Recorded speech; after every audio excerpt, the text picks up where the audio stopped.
Everyone, welcome back to my channel. ಇವತ್ತು ಒಂದು side dish ರೆಸಿಪಿಯನ್ನು share ಮಾಡ್ತಾ ಇದ್ದೀನಿ. ಇದು ದೋಸೆ, ಪೂರಿ, ಚಪಾತಿ, ಇಡ್ಲಿ ಎಲ್ಲದಕ್ಕೂ ಆಗುತ್ತೆ. ಹಾಗೆ ಇದಕ್ಕೆ ಮಸಾಲೆಯನ್ನು ರುಬ್ಬಬೇಕು ಅಂತ ಇಲ್ಲ, ಒಂದು 5-10 ಮಿನಿಟ್ಸಲ್ಲಿ ಆಗುವಂತಹ ಸೈಡ್ ಡಿಶ್ ರೆಸಿಪಿ ಅಂತಲೇ ಹೇಳ್ಬೋದು. ಇದಕ್ಕೆ ತುಂಬ ತರಕಾರಿನೂ ಅಗತ್ಯ ಇಲ್ಲ. ಇದು ಮಾಡೋದಕ್ಕೆ ನಾನಿಲ್ಲಿ ಒಂದು ಆಲೂಗಡ್ಡೆನ ಯೂಸ್ ಮಾಡ್ಕೊಂಡಿದ್ದೀನಿ, ಸ್ವಲ್ಪ ಬಟಾಣಿ, ಈರುಳ್ಳಿ, ಟೊಮೆಟೊ, ಹಾಗೆ ಸ್ವಲ್ಪ 2 ಚಮಚ ಕಡಲೆ ಹಿಟ್ಟನ್ನು ಇದಕ್ಕೆ ಯೂಸ್ ಮಾಡ್ಕೊಳ್ತಾ ಇದ್ದೀನಿ. ಒಂದು ಪ್ಯಾನಿಗೆ ಎಣ್ಣೆ ಬಿಸಿ ಆಗ್ತಿದ್ದ ಹಾಗೆ ಇದಕ್ಕೆ ನಾನು ಸಾಸಿವೆ, ಜೀರಿಗೆ, ಹಸಿಮೆಣಸಿನಕಾಯಿ ಹಾಗೆ ಕರಿಬೇವು ಸೊಪ್ಪನ್ನು ಇದಕ್ಕೆ ಹಾಕೊಳ್ತಾ ಇದ್ದೇನೆ. ಜೊತೆಗೆ ಚಿಕ್ಕದಾಗಿ ಕಟ್ ಮಾಡಿ ಇಟ್ಕೊಂಡಂತಹ ಬೆಳ್ಳುಳ್ಳಿಯನ್ನು ಇದಕ್ಕೆ ಹಾಕೊಂಡು ಇದನ್ನು ಚೆನ್ನಾಗಿ ಫ್ರೈ ಮಾಡ್ಕೊಳ್ತಾ ಇದ್ದೀನಿ. ಇದೆಲ್ಲ ಚೆನ್ನಾಗಿ ಫ್ರೈ ಆಗ್ತಿದ್ದಂಗೆ ಕಟ್ ಮಾಡಿ ಇಟ್ಕೊಂಡಂತಹ ಈರುಳ್ಳಿಯನ್ನು ಇದಕ್ಕೆ ಹಾಕೊಂಡು ಇದನ್ನು ಎಣ್ಣೆಯಲ್ಲಿ ಸ್ವಲ್ಪ ಫ್ರೈ ಮಾಡ್ಕೊಳ್ತಾ ಇದ್ದೇನೆ. ಇದೆಲ್ಲ ಚೆನ್ನಾಗಿ ಫ್ರೈ ಆಗಿದೆ. ನಾನು ಇವಾಗ ಇದಕ್ಕೆ ಕಟ್ ಮಾಡಿ ಇಟ್ಕೊಂಡಂತಹ ಟೊಮೆಟೊವನ್ನು ಹಾಕೊಳ್ತಾ ಇದ್ದೇನೆ. ಟೊಮೆಟೊ ಎಲ್ಲ ಚೆನ್ನಾಗಿ ಫ್ರೈ ಮಾಡ್ಕೊಳ್ತಾ ಇದ್ದೇನೆ, ಸ್ವಲ್ಪ ಸಾಫ್ಟ್ ಆಗಲಿ. ಅಲ್ಲಿ ತನಕ ನಾವು ಇದನ್ನು ಬೇಯಿಸ್ಕೊಳ್ಳೋಣ. ಇದಕ್ಕೆ ನಾವೊಂದು ಲಿಡ್ಡನ್ನು ಮುಚ್ಚಿಬಿಟ್ಟು ನಾನು ಇದನ್ನು ಬೇಯಿಸ್ಕೊಳ್ತಾ ಇದ್ದೇನೆ. ಇದೆಲ್ಲ ಚೆನ್ನಾಗಿ ಬೆಂದಿದೆ. ಇವಾಗ ನಾನು ಇದಕ್ಕೆ ತರಕಾರಿಯನ್ನು ಆ್ಯಡ್ ಮಾಡ್ತಾ ಇದ್ದೇನೆ.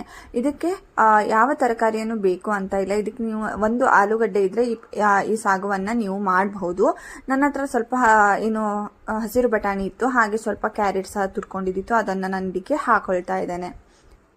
ಇದನ್ನೆಲ್ಲ ಹಾಕಿಬಿಟ್ಟು ಇದಕ್ಕೆ ಎಷ್ಟು ಬೇಕಷ್ಟು ನೀರನ್ನು ಹಾಕಿ ಇದನ್ನು ಚೆನ್ನಾಗಿ ಬೇಯಿಸ್ಕೊಳ್ಬೇಕು. ನಾನಿವಾಗ ಇಲ್ಲಿ 1 ಕಪ್ ಆಗುವಷ್ಟು ನೀರನ್ನು ಹಾಕೊಳ್ತಾ ಇದ್ದೇನೆ. ಪೊಟ್ಯಾಟೊ ಎಲ್ಲ ಚೆನ್ನಾಗಿ ಬೇಯಬೇಕು. ಹಾಗೆ ಇದಕ್ಕೆ ನಾನು ಸ್ವಲ್ಪ ಜೀರಿಗೆ, ಹಾಗೆ ಸ್ವಲ್ಪ ಕೊತ್ತಂಬರಿ ಪುಡಿ, ಹಾಗೆ ಸ್ವಲ್ಪ ಗರಂ ಮಸಾಲ ಪುಡಿ, ಹಾಗೆ ಸ್ವಲ್ಪ ಸಾಂಬಾರ್ ಪೌಡರನ್ನು ಇದಕ್ಕೆ ಹಾಕೊಂಡು ಸ್ವಲ್ಪ ಹಿಂಗನ್ನು ಹಾಕೊಳ್ತಾ ಇದ್ದೇನೆ. ಅದ್ರ ಜೊತೆಗೆ ಸ್ವಲ್ಪ ಅರಿಶಿಣ ಹಾಕಿಬಿಟ್ಟು ರುಚಿಗೆ ತಕ್ಕಷ್ಟು ಉಪ್ಪನ್ನು ಹಾಕಿ ಚೆನ್ನಾಗಿ ಮಿಕ್ಸ್ ಮಾಡ್ಕೊಳ್ತಾ ಇದ್ದೀನಿ. ಇದೆಲ್ಲ ಚೆನ್ನಾಗಿ ಮಿಕ್ಸ್ ಆದಮೇಲೆ ಇದನ್ನು ಕುದಿಯೋದಕ್ಕೆ ಬಿಡಬೇಕು. ಪೊಟ್ಯಾಟೊ ಎಲ್ಲ ಚೆನ್ನಾಗಿ ಬೇಯಬೇಕು, ಅಲ್ಲಿ ತನಕ ಇದನ್ನು ಬೇಯಿಸ್ಕೊಳ್ಳೋಣ.